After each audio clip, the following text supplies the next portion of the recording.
I didn't make sure I was documenting. Yeah, I'm Andrew. Oh, you don't shake hands? Well, I don't know you. Oh, I don't know you either. If I shake hands with people, I don't know. They're like, all right. So I'm just making contact with you guys because the salon didn't know who you are. And Salon don't own this property, though. Can I finish talking? Oh, certainly. Okay. So I'm just making contact with you guys because the salon people, they don't know who you guys are. And so they felt a little bit creeped out, I guess, for whatever reason. I'm not here, I'm not there, you know what I mean? Certainly. When their girls are coming out at night. Do you guys have permission or someone to be? Have you had the owner of the property call you to? No, well, it's implied public access. It's private property, but it's implied public access. No, there's nothing that says that there's no trespassing signs or anything like that. No. Well, I mean, so I was introducing myself. I just talked to Sergeant Kinsey. I'm a data analyst, and I study a phenomenon with increased patrols being used to discriminate against impoverished people, displaced citizens. I can't hear anything. So I couldn't hear you very well. So basically, when the hotel sold out because the UF game, that displaced a lot of people in the area. We moved over here because it was displaced us as well. There was no implied private, but there's no reason to believe there's no trespassing here. That's a business that does not own this property, so they typically really shouldn't be monitoring their adjoining businesses unless they feel like there's something suspicious. They did. What do they feel is suspicious? I don't know. Human beings that they don't know? I can't speak for them, but they called me because they said they felt weird when the girls were coming out at night. They felt weird. Yeah. I'm not them. I mean, look, I'm not being combative. I'm trying to understand this. It's not you. I can't understand. You're showing. Yeah, I'm not mad. Listen, you're doing your job. You're showing up because you got a call for service. I am not trying to be contentious about that, and sometimes I come off that way because of my personality. I've Asperger's, so it's like autism, but I'm high functioning. So sometimes I'm not very good at the way I present myself. But what I study is a phenomenon in America of people calling the police department or sheriff's department without a crime being committed. I also study proactive. I'm sure you do. I also study proactive patrols with increased patrol in areas that are impoverished, including homeless people in displaced areas, the minorities. How do you analyze your data? We take the CAD reports and then we take the audio reports. So we do compare the audio. Like I just got audio reports the other day from Ellen. I think her name's Ellen, from the sheriff's office. And what they're showing is there's a massive 75 to 80% of the calls on West 4th Street, 4th Boulevard, are increased patrol. That was not. Then you look at the other calls. There's not reports of crime. There's suspicious persons. There's traffic problems. Some of those. There's even been hazardous conditions on one of them. But what there's been. Pardon? You publish your data? I do. So when it's finished, it'll be published through Photography is Not a Crime, Auditing America. I have a site called Audit Archives, but I'm a data analyst, so I'm not very good at publishing, like writing stories. So it gets sent.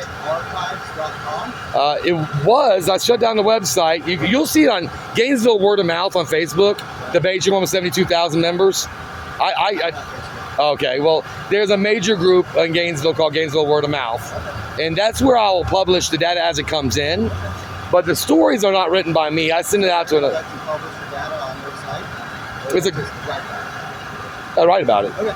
Yeah, I write my posts about what's going on because we were studying. So I'll give you a little. So I talked to another sergeant at Celebration Point. Celebration Point's obviously in Chapter 11 bankruptcy. I don't know if you know that, but 11.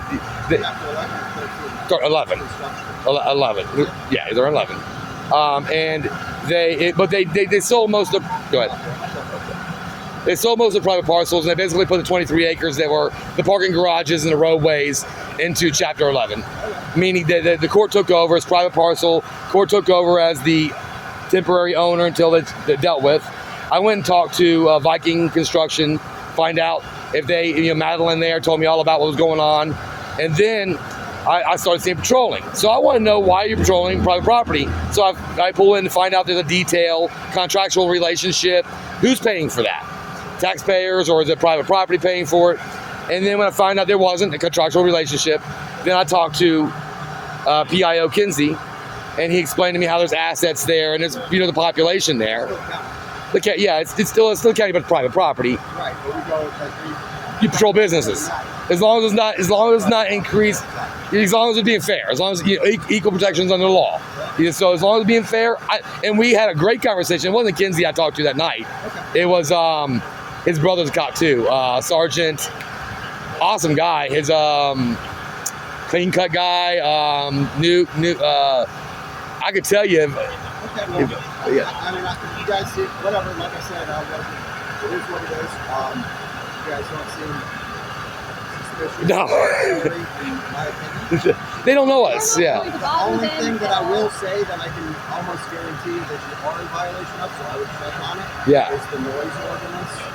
Oh, during the day? I don't know if that runs at night. It's 52 decibels.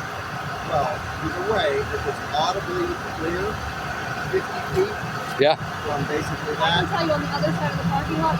no one's Oh, called in. right. Okay. So you don't have to worry about it. You're letting us know about it. Just let you know, I would look into In that case. because if someone did call in on that, and if I could hear it basically 50 feet from the real property line, Well, I'll tell you the other option. certain decibels. The other that engine and that truck is a diesel.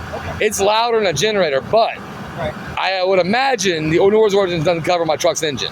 So what I could do is hook up the 3,000 watt inverter to my truck's engine and run it off of that. But the truck's gonna run louder than that generator. Well, is the exhaust stock? No, it's all stock. Everything's stock. Yeah. But the truck is louder than the generator. So I don't combat laws. I work within them, and I definitely, and I'm not looking for loopholes. We just try to live. You know what I mean? Like, so we're not looking to try to like get over on anybody or yeah or yeah. I would just pay attention to the generator. All right. That's all. And I apologize for coming off like assertive. You can imagine how some. I just don't know you, so I don't shake hands with people right off the bat. Nothing against That's you, fine. nothing personal. It's just you can imagine I deal with a lot of people that you wouldn't want to shake their hands. I- I take it straight across the board. I get it. They're not discriminating. I get it. And you keep sending my put me up like the garbage. Like the other day, I looked around and there's just so much trash, and it seems to accumulate more and more every day. Probably people that are. Yeah. It's trash. Yeah, but yeah, We're not doing that. we'll never be a problem to you. I promise you that. And as soon as we get housing, so my daughter is really autistic, and so we're looking for housing. But with a severely autistic daughter, we have to make sure that there's got to be something that's conducive. But yeah, I hear you. we'll never cause you issues, and we won't cause them issues either. No, you haven't. They were just, like I said, that it's a bunch of younger girls, and they don't know. Right. I mean, like I said, I'm not. Tell them we're not boogeymen. I promise you. And my name's Andrew, by the way. Thank you. Thank you so much. Take care, Honest.